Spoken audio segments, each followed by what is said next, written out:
Section 1. The night Marcus Hale disappeared, the temperature in Duplin County, North Carolina had dropped to 23 degrees. That kind of cold doesn't just bite, it settles. It gets into the bones of a place, into the silence between the pine trees lining Highway 117, and it makes everything feel slower, heavier, like the world itself is holding its breath. It was 11:47 p.m. on a Tuesday in February when Deputy Sheriff Aaron Pratt ran the plates on a silver 2009 Honda Accord doing 49 in a 35 zone. Routine. The kind of stop Aaron had done maybe 800 times in his 6 years on the job. He radioed dispatch, Cannonsville Base. This is Unit 12, conducting a traffic stop on Highway 117 southbound, near mile marker 44, and pulled his cruiser up behind the Accord, blue and red lights cutting hard into the darkness. The Accord pulled over clean. No hesitation, no sudden jerking toward a side road, no suspicious delay. Just a smooth, cooperative pull onto the gravel shoulder, like whoever was driving had nothing in the world to hide. Aaron stepped out of his cruiser. Gravel crunched under his boots. The exhaust from the Accord's tailpipe curled white into the frozen air. He noted the time on his dash cam, 11:49 p.m.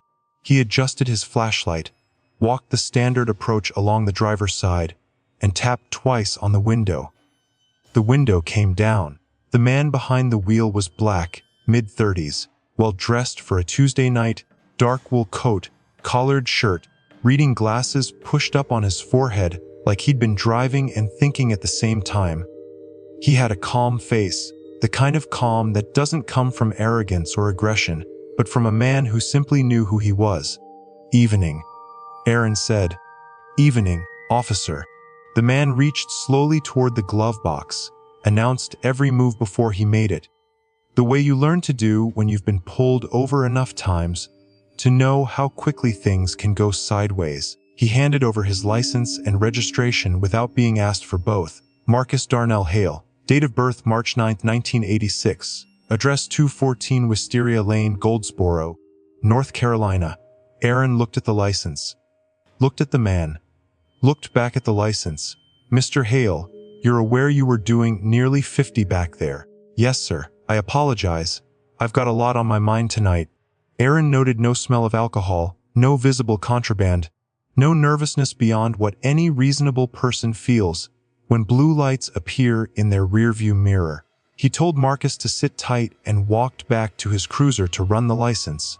Clean record, no warrants, not even a parking ticket.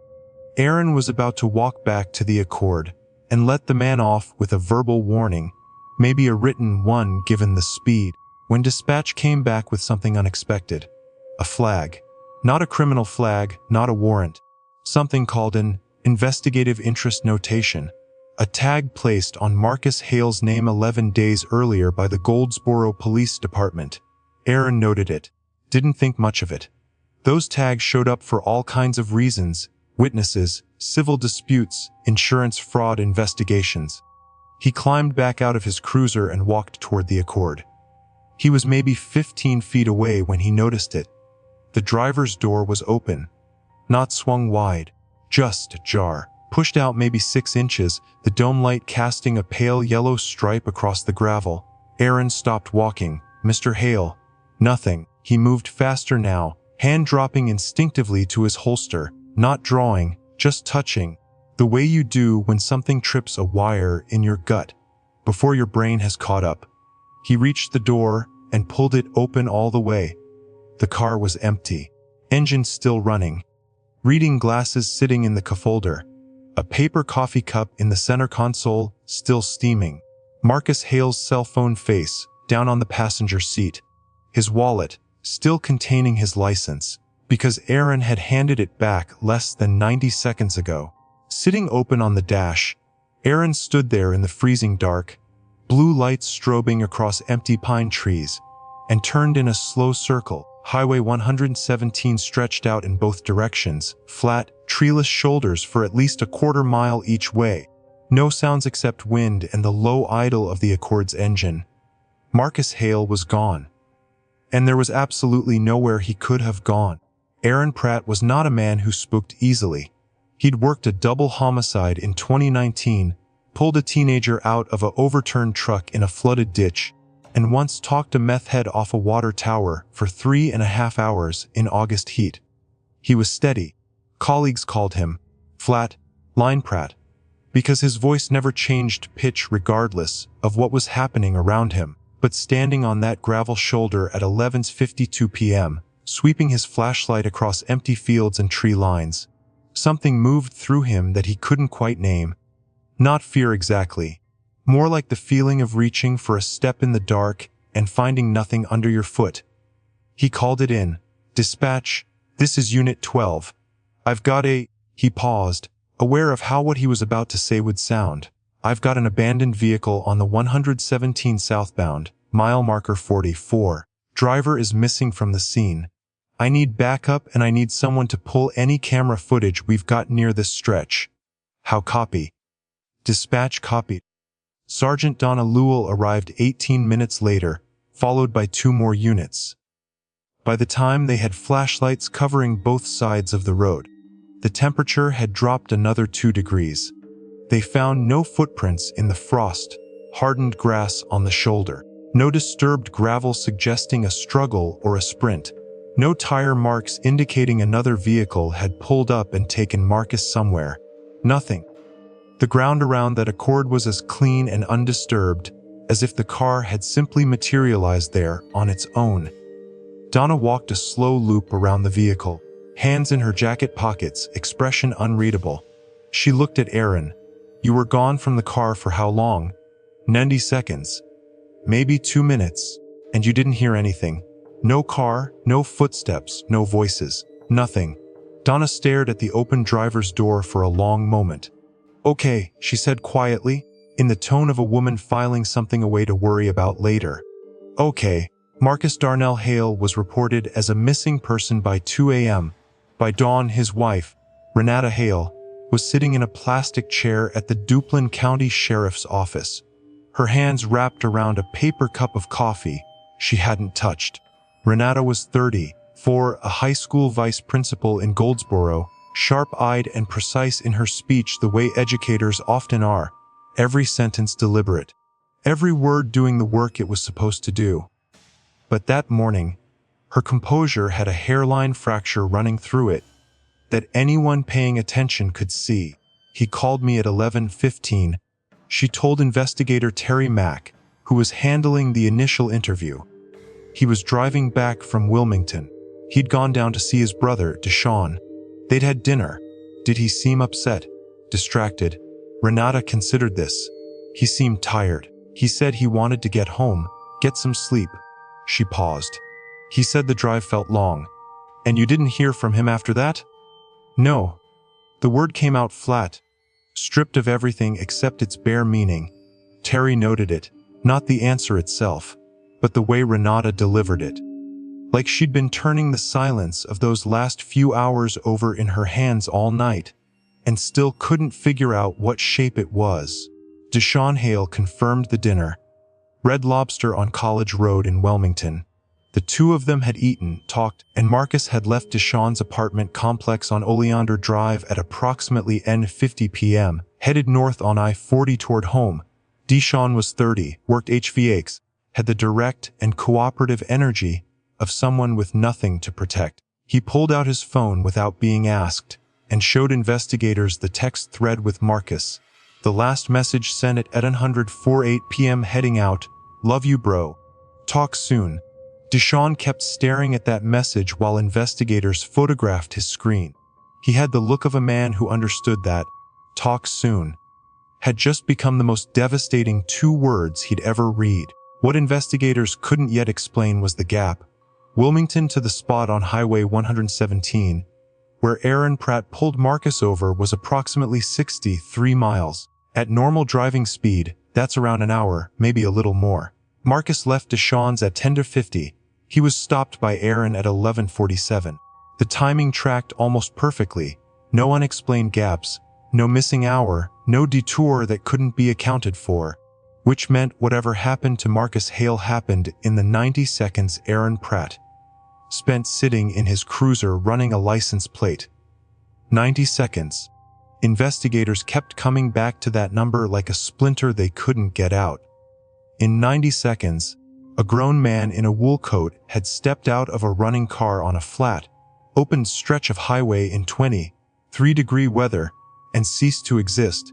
The investigative interest notation on Marcus's name nagged at Terry Mack all morning. She put in a call to Goldsboro PD before 8 a.m. to find out who placed it and why.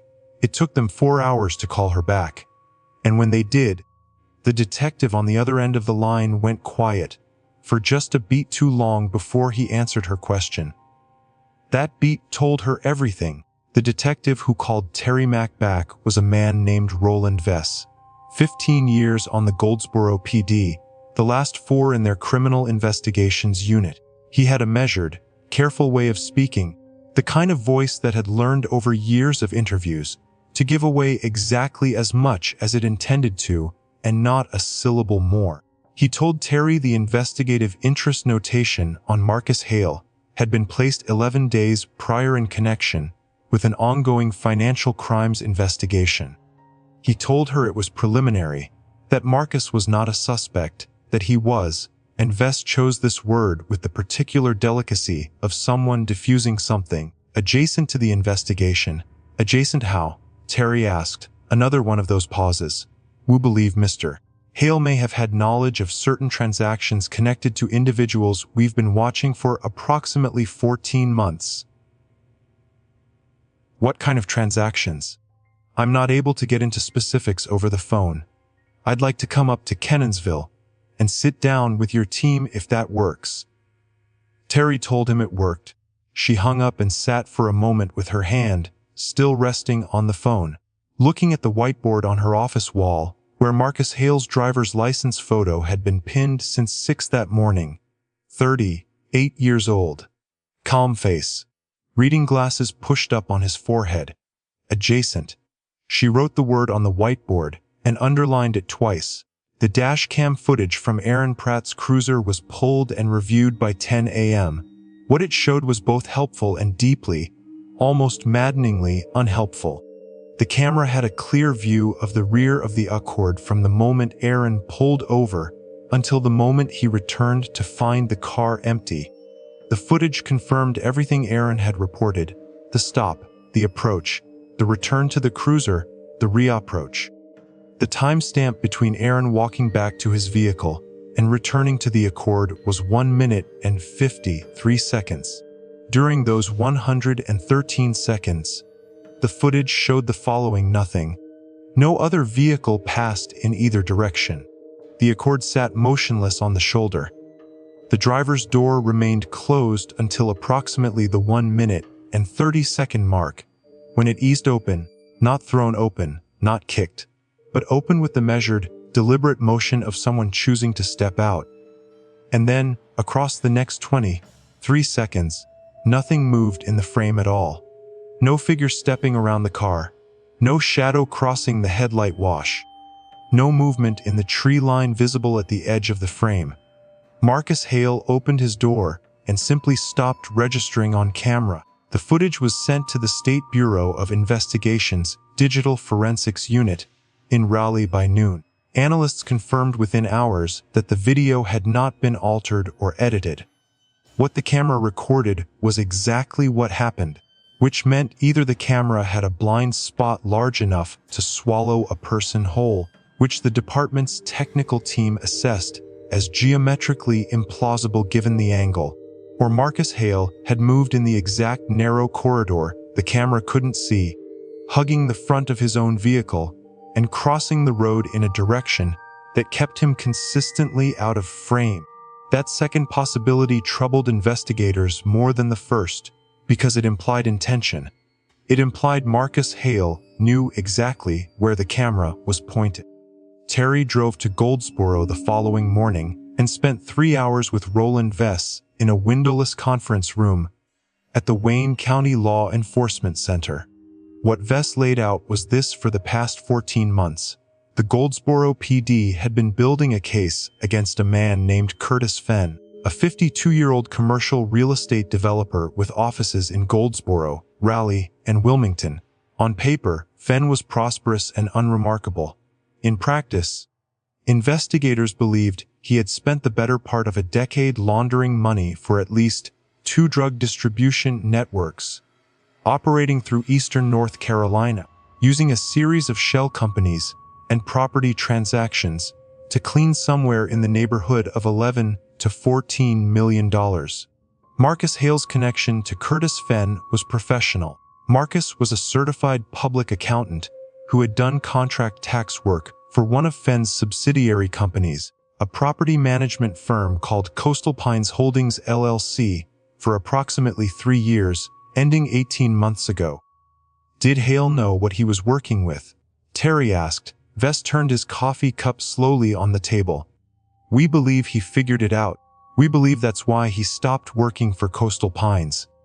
Did you approach him? Ask him to cooperate. We were building toward that. We weren't there yet.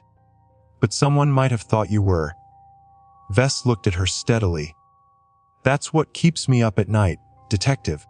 Terry requested everything Vess had on Curtis Fenn and drove back to Kenansville with a banker's box of copied files sitting on her passenger seat.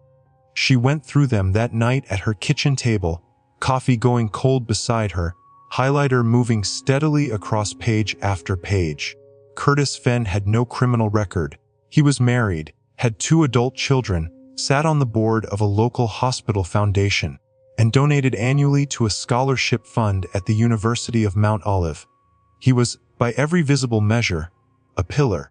But tucked near the back of the files was a surveillance photograph taken 8 months earlier outside a restaurant in New Bern. Fenn shaking hands with a man Goldsboro PD had identified as Darius Cowell, a name that appeared in 3 separate DEA intelligence reports as a mid-level logistics coordinator for a fentanyl supply chain running from Charlotte up through the eastern part of the state. Terry stared at the photograph for a long time.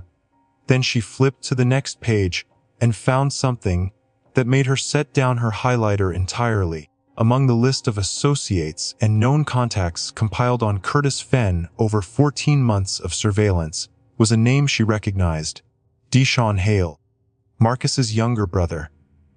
The man Marcus had driven to Wilmington to have dinner with the night he vanished. Terry sat back in her chair and looked at the ceiling. The 63-mile drive, the perfect timing, the dinner that put Marcus exactly on Highway 117 at exactly 11:47 p.m. She picked up her phone and called Vess. Deshaun Hale, she said when he answered. How long have you had him in the file? The pause this time was the longest one yet. About 6 months, Vess said quietly. We think he's been running errands for Cowell for at least a year. Terry closed the file folder and pressed her palm flat against the cover. Roland, she said. That dinner wasn't a family visit. Terry Mack did not sleep that night. She sat at her kitchen table until 3 a.m. with the Fenn files spread around her like a paper city, drawing lines between names, building the architecture of something that was becoming less like a missing persons case and more like something she didn't have a clean word for yet. By the time gray winter light started bleeding through her kitchen window, she had filled 4 pages of a legal pad with notes, questions, and one circled phrase she kept returning to: the dinner was the mechanism. Here was what she believed by morning. Marcus Hale had not driven to Wilmington to see his brother out of familial affection. Or rather, maybe he had, maybe that part was genuine. Maybe the Red Lobster and the text message and Deshaun's grief, cracked face were all real. But the trip had also served another purpose. Someone had needed Marcus to be on Highway 117 at a specific time. The dinner in Wilmington created a natural, traceable, innocent-looking reason for him to be exactly where he ended up. The question that followed was brutal in its simplicity. Had Deshaun known what the dinner was really for? Terry requested a full financial workup on Deshaun Hale before 7 a.m. By 9, she had a preliminary picture that confirmed what the surveillance files had suggested. Over the past 11 months, Deshaun had received 14 cash deposits into a checking account at a regional bank in Wilmington, each one between $900 and $1,400, amounts carefully kept below the threshold that triggers automatic federal reporting. Alongside those deposits, his Venmo and Cash App histories showed a pattern of small, irregular payments from accounts that traced back through layers of pseudonyms to nothing solid. He wasn't an architect of anything. He was a runner, a low-level favor, Dorr who probably told himself he wasn't really involved, that what he was doing was small, that nobody was getting hurt. Terry thought about the way Deshawn had held his phone and stared at that last text from Marcus. Talk soon. She thought about whether a man could grieve sincerely for a brother he'd helped put in harm's way. She decided the answer was yes. She decided that might actually be the saddest version of this entire thing. Roland Vest drove up to Kenansville on Thursday morning, and the two of them sat with Sheriff Dale Humphreys and mapped out what they had. The picture that emerged was detailed enough to be credible and incomplete enough to be maddening. Curtis Fenn had apparently become aware, through channels they hadn't yet fully traced, that Goldsboro PD's Financial Crimes Unit was getting close. Not close enough to arrest, but close enough to make him nervous about loose ends. Marcus Hale, the former accountant who had quietly walked away from Coastal Pines 18 months ago and never said a word to law enforcement, represented a particular kind of loose end. He knew enough to be dangerous. His silence so far had been a gift. But gifts, in Fenn's world, had expiration dates. What Fenn needed, what someone in his position always needs, was certainty, not Marcus's silence. Marcus's permanent unavailability, the working theory, assembled carefully and spoken aloud in that conference room with the particular grimness of people who deal in worse cases, was this. Deshawn had been used to lure Marcus to Wilmington and route him home on a specific road at a specific time. Someone had been waiting on Highway 117. When Aaron Pratt's cruiser lit up behind the Accord, it complicated the timeline, but only briefly. Whoever was waiting simply adapted. They knew about the dash cam blind spot, or they got lucky with it, or both. In the 90 seconds Aaron sat in his cruiser, Marcus Hale was removed from that vehicle by someone who had been standing in the dark along that road, waiting, knowing exactly what car to watch for. Removed, Sheriff Humphreys repeated, with the flat effect of a man making himself say the thing plainly. You mean taken? Yes, Terry said, or worse. Nobody answered that. The word worse sat in the middle of the table, like something no one wanted to touch. They brought Deshawn in on Friday. Not under arrest. They didn't have enough for that yet, but for what was formally called a follow-up interview, and what was actually an interrogation conducted with the careful, incremental pressure of investigators who knew they were handling something fragile. Push too hard, and he lawyers up. Too soft and he feels safe enough to keep lying. Terry ran it herself. She sat across from Deshawn in an interview room in Goldsboro and watched him for the first 20 minutes as he maintained the posture of a grieving brother, which she believed was genuine, and a man with nothing to hide, which she knew was not.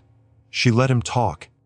She let him describe the dinner again, the drive to the restaurant, the conversation, Marcus leaving. She let him describe his own grief in his own words, and she noted which details he repeated and which ones he rushed through. Then she put the bank records on the table. Deshawn looked at them for a long time without speaking. Something moved across his face that was more complex than guilt. It was the expression of a man watching a version of himself he'd managed to keep at arm's length suddenly walk into the same room and sit down right next to him. Deshawn, Terry said quietly, I need you to understand something. We are not looking at you for what happened to your brother, but I need to know everything. Every conversation, every name, every instruction you were given about that dinner. Because right now, the people who used you are still out there, and your brother is still missing, and the only thing that matters to me in this room is finding him. Deshawn's jaw tightened. His eyes went red at the corners. They told me it was just dinner, he said, barely above a whisper. They said someone needed to talk to him, that there was a meeting set up on his way home, that he wouldn't even have to stop, it would just... He stopped, pressed his knuckles against his mouth. They said nobody was going to get hurt. They said Marcus was just going to have a conversation. Who told you that? Deshawn closed his eyes. A guy named Tree. I don't know his last name. I swear to God I don't know his last name. How does Tree reach you? Burner. Different number every time. Terry leaned forward slightly. Deshawn. Did Marcus know? Did he know what was waiting for him? Deshawn opened his eyes and looked at her with an expression that would stay with her for a long time afterward, raw and hollowed out, like something had been scooped clean from behind his face. No, he said. Marcus didn't know anything. That was the whole point. Terry sat back.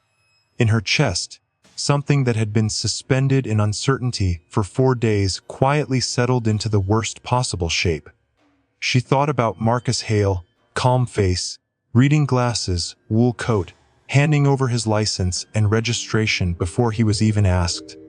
A man who had seen something wrong, walked quietly away from it, and spent 18 months believing that quiet walking away was enough to keep him safe. She thought about Renata Hale, sitting in that plastic chair with untouched coffee, her composure held together with something that was running out.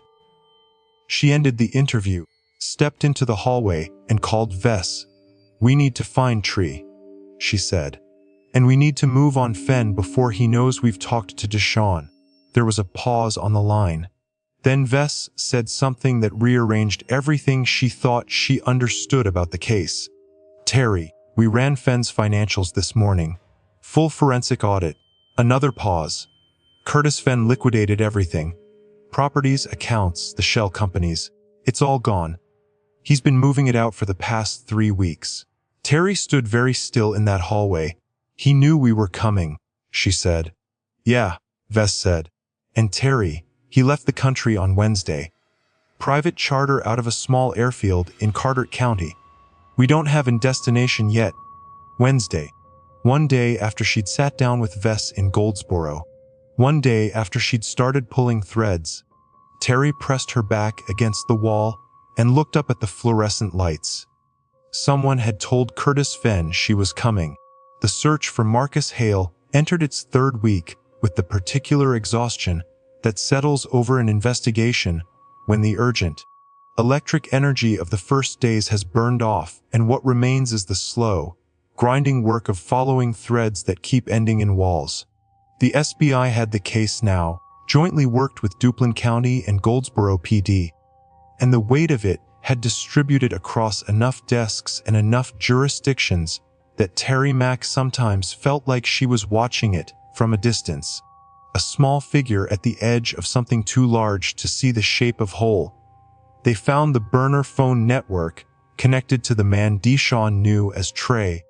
It took 11 days and a federal subpoena and the cooperation of 2 different carriers, and at the end of it they had a physical description, black male, early 40s heavyset, a scar along the left jawline, and a partial print pulled from a discarded phone casing found in a dumpster behind a gas station in Jacksonville, North Carolina. The print was run through AF ICE and came back to a man named Terrence Elwood Greer, who had 2 prior convictions, one for assault and one for conspiracy to distribute, and who had been released from federal custody in Butner 14 months ago. Terrence Greer could not be located. His last known address in Fayetteville was a room in an extended stay motel that he had vacated, according to the front desk clerk, approximately 10 days before Marcus Hale disappeared. He had paid in cash for his entire stay. He had left nothing behind except a broken curtain rod and a smell of cigarettes that the housekeeper mentioned unprompted. As though it were relevant, as though some part of her instinctively understood that details mattered now. Curtis Fen surfaced briefly in the system 2 weeks after his disappearance, a passport scan at an entry point in the Dominican Republic. By the time the alert was processed and routed to the appropriate federal contacts, he had moved on. Interpol was notified the U.S. attorney's office in the Eastern District of North Carolina, began constructing an indictment they could issue the moment someone put hands on him. The indictment covered money laundering, conspiracy, and, because federal prosecutors had looked at everything Terry and Vess had assembled and reached the same dark conclusion, one count of conspiracy to commit kidnapping, they did not yet have enough to charge him with anything worse. They were working on that, too. Renata Hale continued to go to work.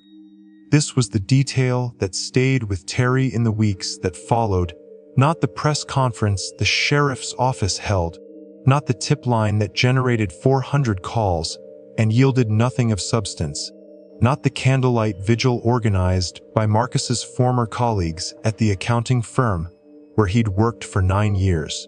What stayed with her was the image of Renata Hale, vice principal, walking into Goldsboro Early High School every morning and doing the work of keeping a school running while her husband's whereabouts remained unknown. Terry called her every Thursday, not with updates. There were rarely meaningful updates to give, but because she had made a private promise to herself that Renata Hale would not be left to interpret silence as abandonment. Their conversations were brief and careful, and carried in them the particular weight of two women who both understood what was probably true and had agreed without discussing it, to keep that understanding in the peripheral vision rather than looking at it directly. "Do you think he's alive?"